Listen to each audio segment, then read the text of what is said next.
I saved a werewolf's life. Dear Scary Stories NYC, I am personal friends with a real werewolf. Well, not exactly friends, but he comes and stays at my place when he needs to lay low from the law.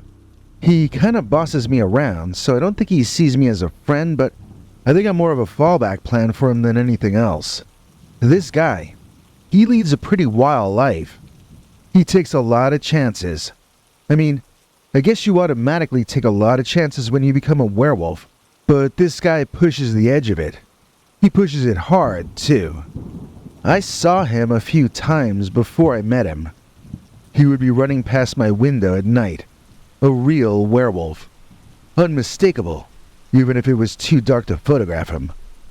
I must have seen him 3 or 4 times, but fleeting glimpses each time. I thought he was a dogman, an animal that walks upright like a human. I remember thinking, too bad he isn't a man, when I watched his muscles rippling under his fur in the night. Well, ladies, be careful what you wish for. One night I heard gunshots outside, but I couldn't see where they were coming from. Suddenly there was a lot of noise from my wooden back porch, and I opened the back door to see what was happening. It was that dogman, the one I had seen running around. He was clearly injured, and I stupidly walked toward him to see the injury better. I wanted to help him, give him first aid, but when I got closer to that animal, I saw he was very weak from his injury. He turned to look at me, and I swear, his face changed in front of my eyes. I wasn't looking at an animal any longer. Suddenly I was looking at the face of a human being. A man. I froze in place, stunned and confused by what I was seeing. While I was briefly immobilized, the man ran inside, shedding fur as he went in. The sound of a gunshot in the distance, but closer than the previous ones, woke me out of my trance, and I ran in after the shedding man. Once we were both inside, I could see that he had no clothing on at all, and that he was hurt. When I tried to look at his wound, though, he growled at me to stand back and be quiet. Then together, we listened, as 2 men ran past the house, shouting to each other which direction they thought the werewolf had run in. When they were safely out of range, the man told me that he would need to stay the night.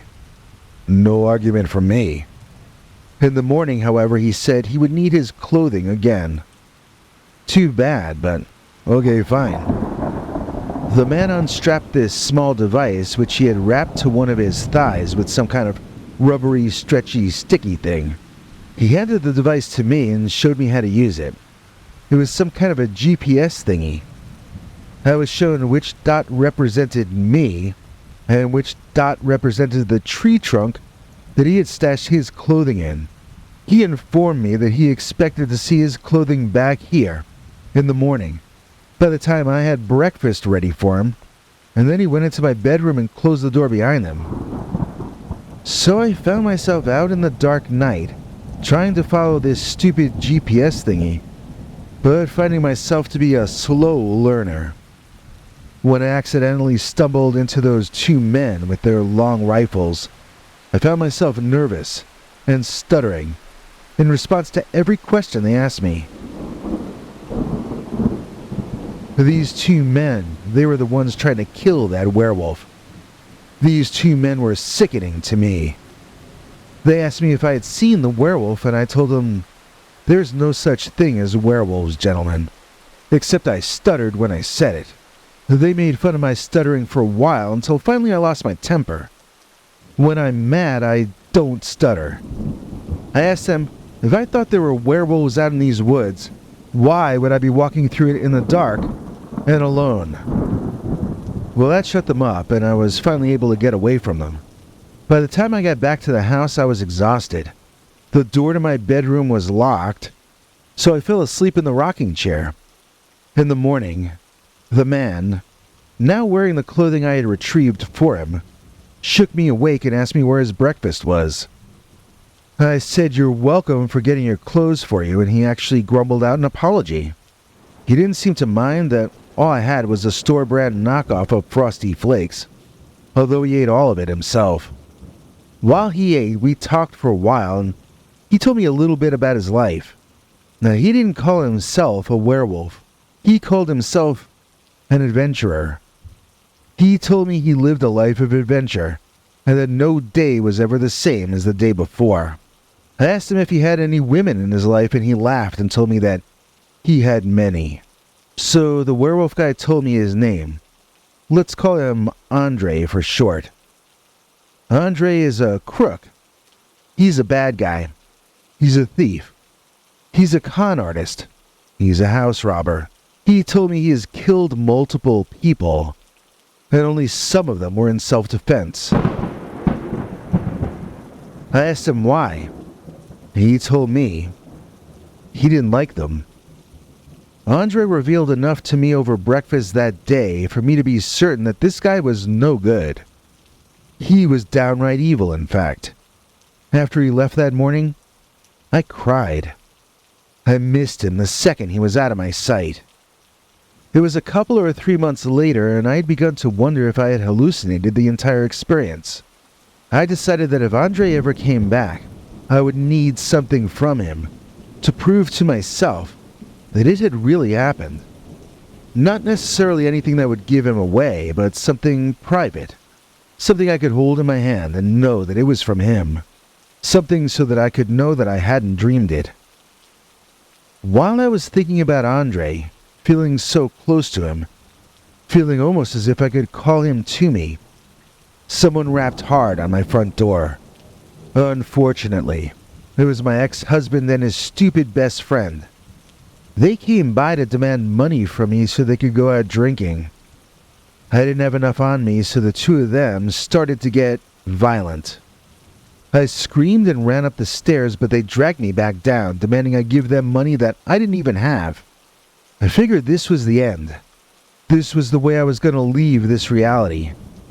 At the hands of my moron ex-husband, who I never should have even dated, let alone married.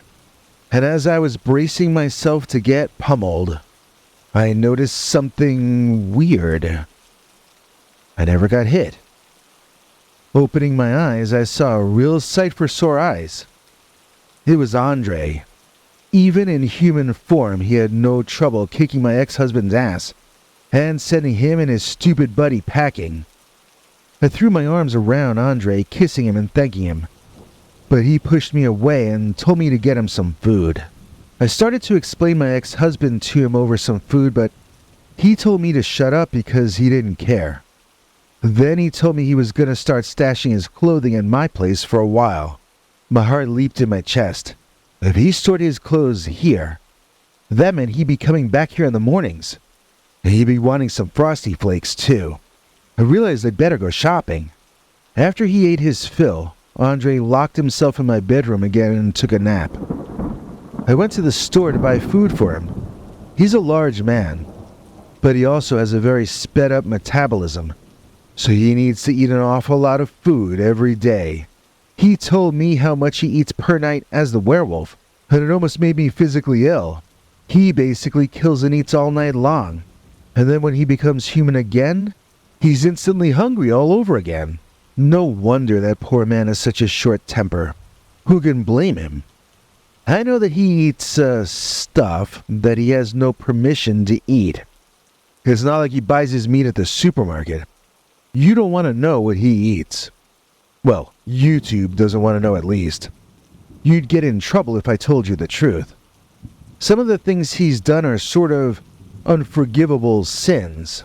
Actually, his average day is comprised of a list of unforgivable sins, so he's a terrible person, to be honest.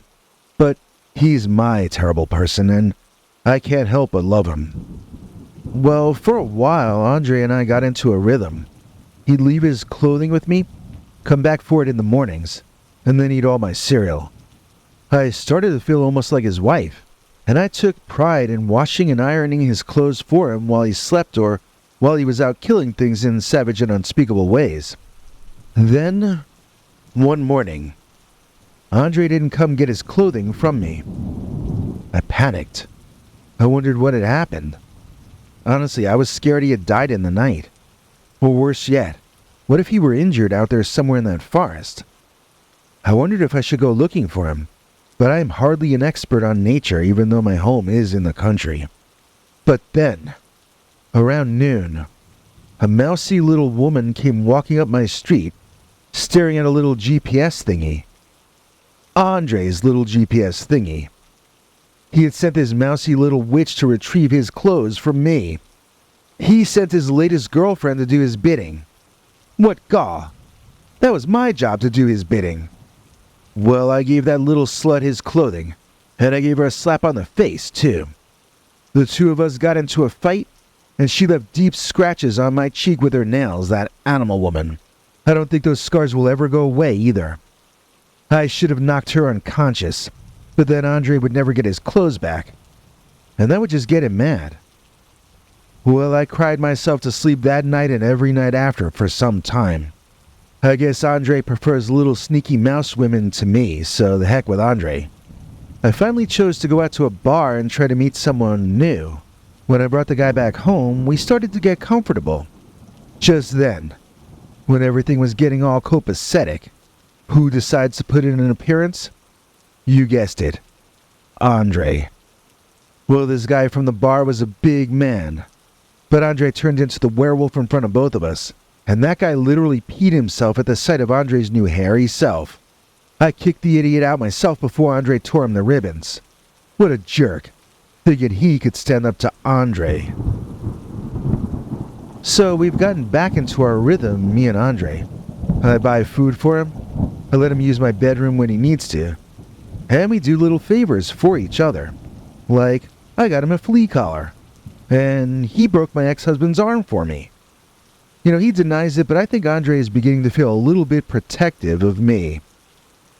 I guess the reason I'm writing is because I want to ask your audience a question. Do you think it's okay for me to ask Andre to get married? I figure he's never going to get around to it, what with his active lifestyle and all. I mean, maybe he hasn't asked because he just never thought I might say yes. And if he's worried about me trying to tie him down, he doesn't have to worry about that. I never tried to stop my ex from having any of his affairs, did I? Well, I mean, okay, I tried. But a fat lot of good that did me. If I could put up with infidelity from that louse of a creep, then I certainly could put up with it from a cool guy like Andre. Even his name is cool. Andre. I looked it up. You know what Andre means? It means manly. And that's what he is, too. Manly. Even when he's the wolf, he's the manliest wolf there's ever been. He's kind of a celebrity in a way. He's certainly the star of my life. I guess I'm kind of a star too. Because I saved a werewolf's life.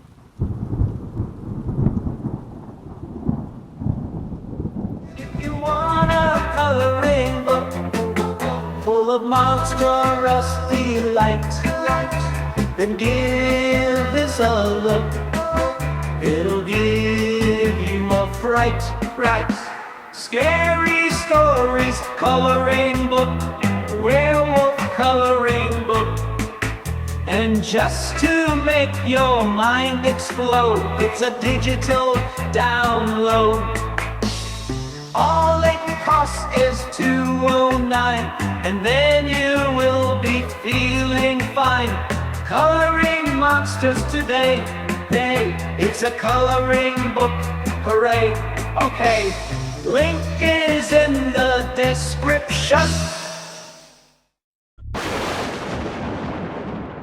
I now know Dogman is real.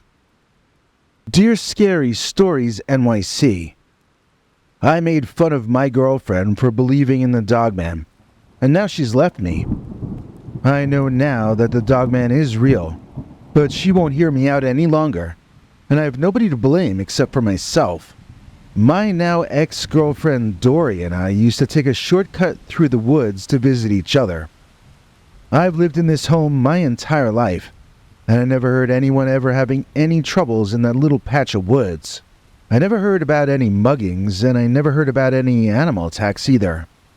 So when Dory told me she was too scared to come visit me anymore because she had seen a werewolf in those woods, I just thought she was being lazy. I mean, I figured she just wanted me to go over to her place and she didn't want to come over to mine anymore. I mean, I could sort of understand that, but I thought that was a dumb way to do it, to say she was seeing a werewolf in the woods behind our houses. This is suburban Wisconsin, not Transylvania. I'm afraid I laughed a bit too harshly, and I hurt the feelings of the woman I care about the most. Now she won't answer my calls. She won't come to the door when I knock. She's unfriended me on social media, and she even cut off some mutual friends just because they tried to intervene and get her to hear me out.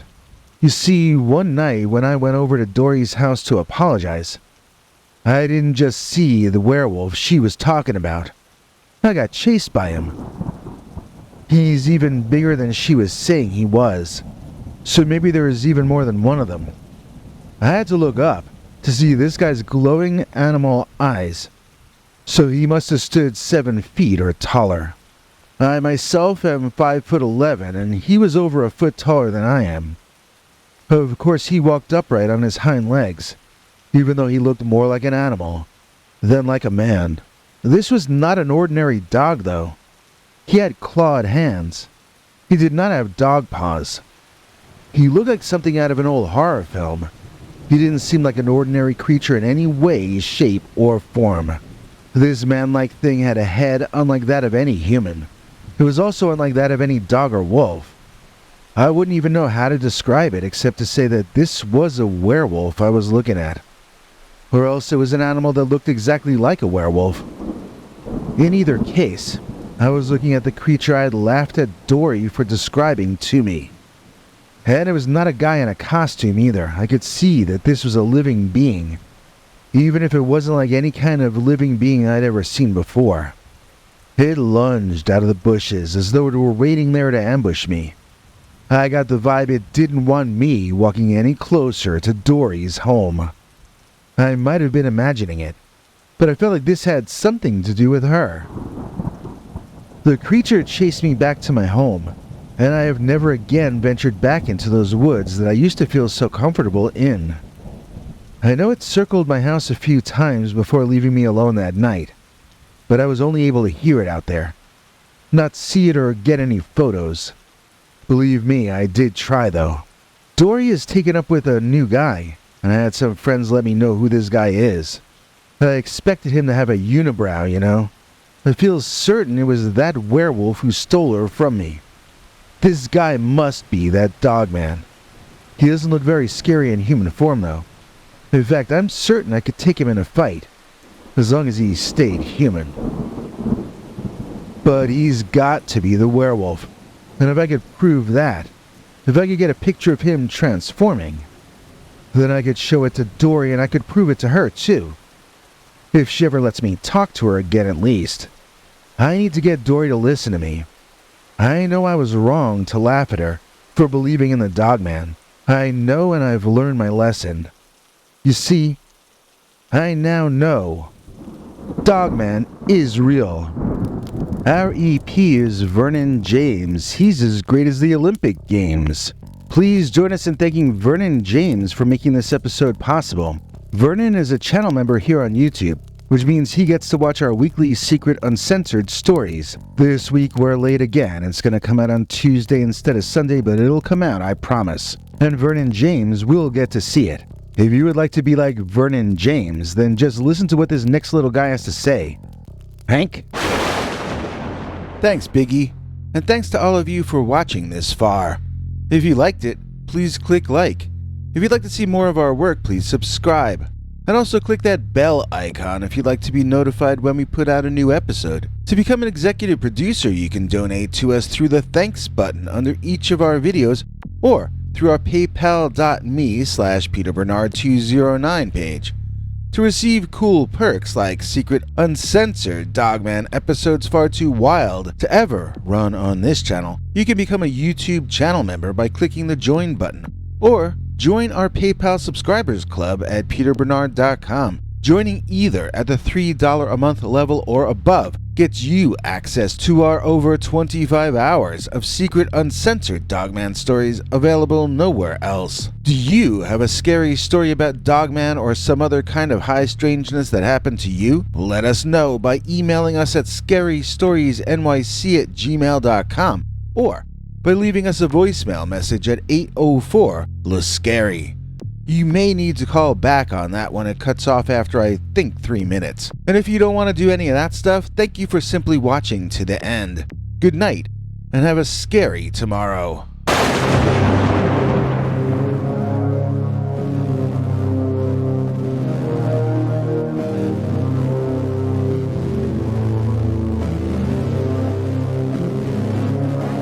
Come back for more scary stories.